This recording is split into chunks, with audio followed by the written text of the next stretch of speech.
Yani bu FETÖ'nün mağdur ettiği insanların en büyüğü ve en çok mağdur olanları da belki malumunuz 28 Şubat mağdurlarıdır. Yani o dönemde İslami hassasiyetlerinden dolayı binlerce insan sorgulandı, yüzlerce insan cezaevine düştü.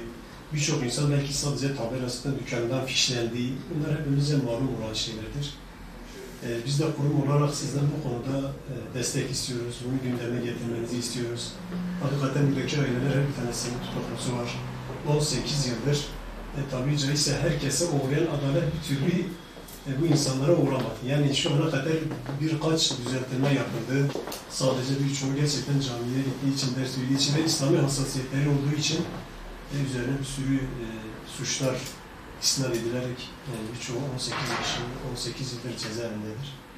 Biz de kurum olarak sizden bu konuda bu gündemde olan tartışma içerisinde destek bekliyoruz. En azından siz de kurum olarak Türkiye'de gerçekten kuvvetli bir kurumsunuz. İstiyoruz ki en azından bizim de bir sesimiz olan, en azından bu şekilde belki de bu yetkili insanlar sesimizi duyar da bu insanların en azından görürler, görmemezlikten gelmezler en azından. Çünkü hakikaten şu ana kadar kaç böyle düzenleme oldu. Yani bir sürü kesimin mağduriyetleri giderdi fakat bir türlü özellikle işte Sivas davası, 28 Şubat ve bu tür İslami kesimleri nedense kimse yanaşmadı yani. Güzel, güzel. Yani bir gelişimdir inşallah. Bununla ilgili zaten şu anda Adalet Komisyonu'nda görüşülüyor. Ama tabii Devlet Bahçeli'nin özellikle dayattığı af kabul edilir yani yoktur. Yani. Şimdi mesela uyuşturucu, benim de yakınlarım kaç kişi şu anda uyuşturucudan asla af çıkmasını ben bu konuda kabul etmiyorum. Çok makul bir gerekçe aslında. İşte FETÖ yargısının mağdur ettiği insanların bir nevi mağduriyetinin giderilmesine dair. Hakikaten hepimize de malumdur, gördük 15 Temmuz'dan sonra bu yapının özellikle emniyet ve yargı içerisinde çok ciddi bir şekilde yapılandığı ve verdiği hükümlerde de tamamen hukuka ve vicdani değil de belli bir yerden aldıkları emirlerle mesela özellikle Tevhid Selam grubu gibi kişilere yani böyle gizli bir şekilde dinlemeler oluşturarak davalar açılmakları ortadadır. Ortada alenen şeydir. Bizim için bir de ondan da ikinci bir derece 300'e yakın bizim camiada cezaevinde bulunan arkadaşlarımız var, kardeşlerimiz var. Hepsini tane tane denetseler 5 tanesi de bir tanesi infaz cezası alamıyor. Cezaevinde infaz cezasını alan yok. Telefon cezası alan yok. Ziyaret cezasını alan yok. Yani o şekil insanlar var cezaevinde. Buydu ikinci derecesi.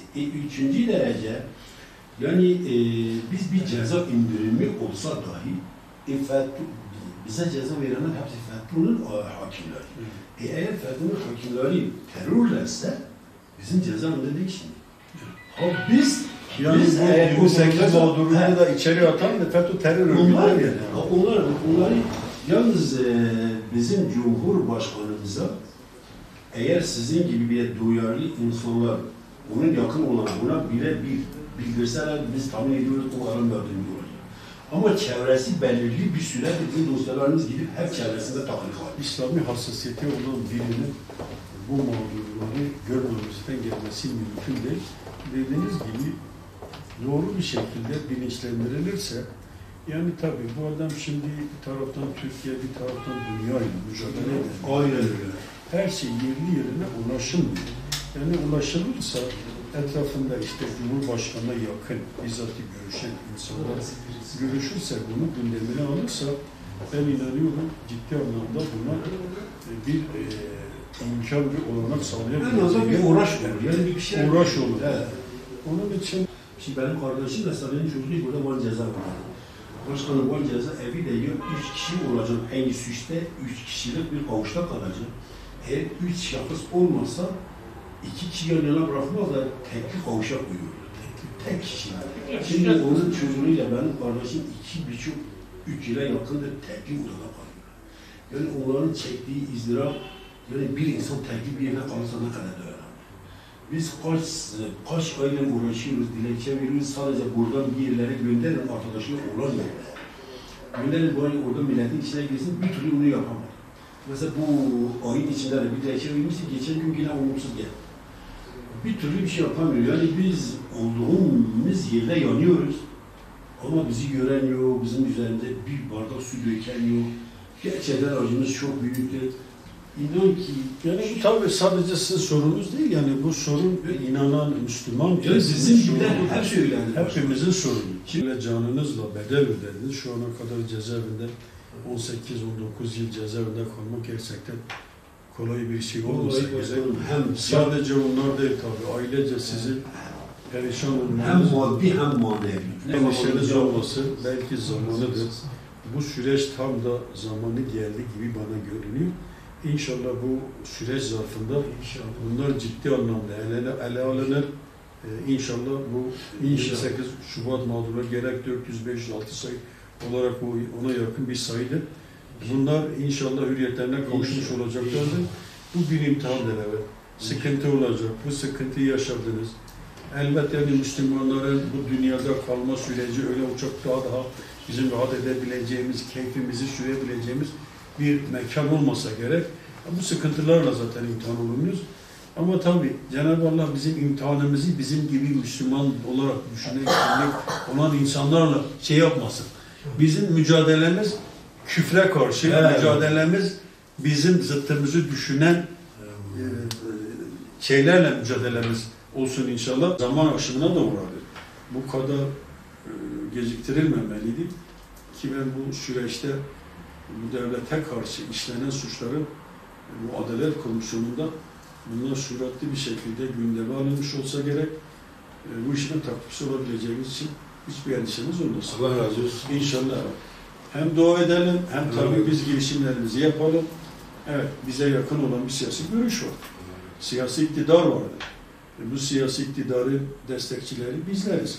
Yani bu iktidarı bugüne kadar ayakta tutan bizim gibi sağduyulu İslami kesim bizleriz. Yani bunları da o zaman gündeme taşımamız, bunlarla paylaşmamız bizim görevimiz olsa gerek. Hiçbir zaman için ya işte evet bugün Türkiye'de 250 binin üzerinde tutuklu vardı. Bu tutukların tamamıyla dışarı salınması asla arzumuz olmamalı. Gerçekten devlete karşı işlenen suçlar varsa devlet orada kimlerin bu af kapsamına alınması gerektiği konusunda ben sanıyorum 28 Şubat mağdurlarının en başta bunların salınması, bunlarla ilgili bir düzenleme yapılması arzumuzdur ve temennimizdir. Bu temenniyle inşallah gerçekleşebileceğine inanıyoruz. Allah razı olsun. Şubat sürecinde mağdur olanları da mutlaka gündemine alması gerekir. Çünkü az önce dediğiniz gibi 28 Şubat sürecinde bunları tutuklayan, bunları şey yapan yine FETÖ kalıntılarıydı. Başkanım lafınızı kesti. Biz mesela daha önce ki beyanatlarda şey yaptık. Şu an bunları ceza veren Van'daki mahkemenin hakim ve 2 tane üyesi bu soruşturmadan dolayı ya cezaevindedir ya görevden ihraç edilmiş. Yani isimleri bizdedir. Başkan değil, Yani 2 üye cezaevi. 2 üye cezaevinde. 2 üye insanlar var. Yani bu insanlar mesela televizyon tamircisi olan şahsı mesela örnek veriyoruz.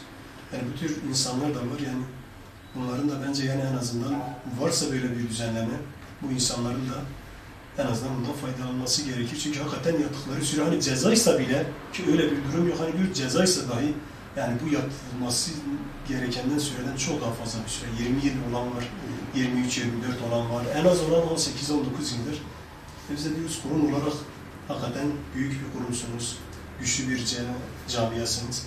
İstiyoruz ki bizim de bu sesimize siz de yardımcı olun, sesimizin duyulmasına bir destek verin.